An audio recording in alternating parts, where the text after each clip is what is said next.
Hi, I'm Sherry Methvin and I'm with Century 21 Goodyear Green, and I am excited to be here today because we're going to be talking about the final walkthrough and the closing process.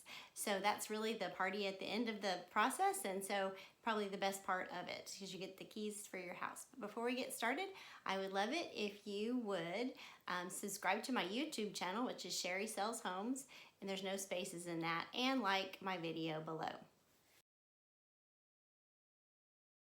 First, we're going to talk about the final walkthrough.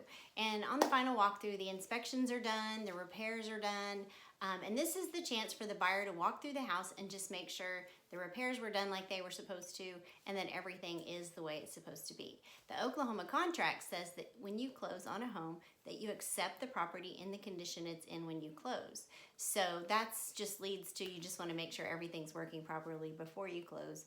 Otherwise, you just get what you get. So a couple things to think about. You might want to go back through and make sure there's no holes in the walls when you walk through that maybe you didn't know were there, or maybe were created when the sellers moved out.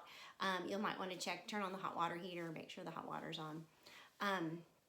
Check the heat and air, so all of those things. A lot of times when I do final walkthroughs, I do them in two parts. The first part is a repairs walkthrough, and usually we do those, the buyer has asked the seller to do some repairs, and we do a walkthrough 4 days to a week before we close, and just make sure that the repairs are done and that they're done completely. And then maybe right before close, do a final walkthrough and just make sure that by that time, if there's a seller living in the home, that they're moved out and that everything looks like it's supposed to. And a couple things you can do that you might not be aware of when you're walking through the house for the repairs walkthrough. There are sometimes things that you just don't know, or your realtor may not know if they're fixed or not. So you can always ask for, the seller's supposed to provide receipts. It's a good thing to put that on that TRR form, is to ask for the seller to provide receipts. And also you can invite your inspector to come back and inspect those items that you think might be difficult to inspect. They usually charge for that, but it is possible to do that. Just let your realtor know that that's something you want to do, and they can schedule that final walkthrough with the inspector. Next, we're going to talk about closing. This is the best part of the transaction because you get to go and sign all your paperwork and walk away with keys to your new home. So it's pretty exciting. So here's a little bit about how it works. We'll be signing all the paperwork at the title company. Hopefully that'll be located near your new home, just to make it simple. It takes about an hour, so make sure and plan that on your calendar. And the times usually are on the hour between 9 a.m. and 4 p.m. When you come to closing, you'll need to bring a couple things with you. The first thing is, if you are bringing money to close, you will need to bring that in the form of a cashier's check or a money wire to the title company.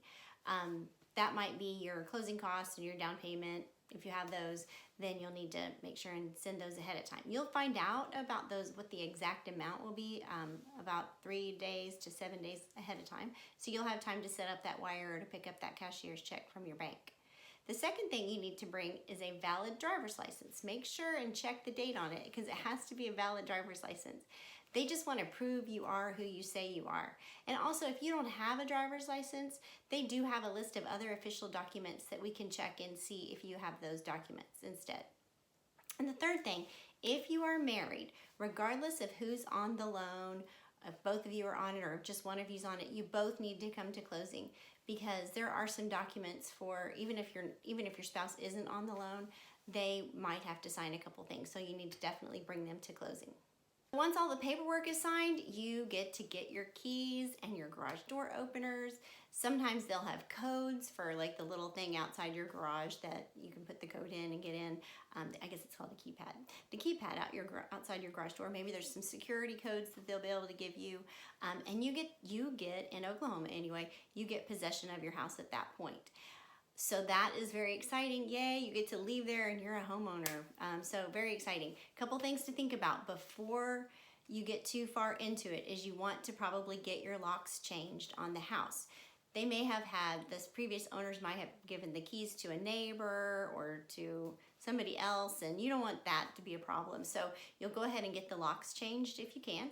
And then also, this is the perfect time to get your house sprayed for bugs, because there's nothing in it. They can spray inside the cabinets and along all the walls and everything in the garage before anything gets in there. So, well, congratulations. This has been a great process, and I hope that you've learned a little bit about final walkthroughs and closings, and if you've watched my videos before, then about the rest of the process of buying a house. My name and number are here, and if I can help you out, I look forward to it. Please feel free to give me a call.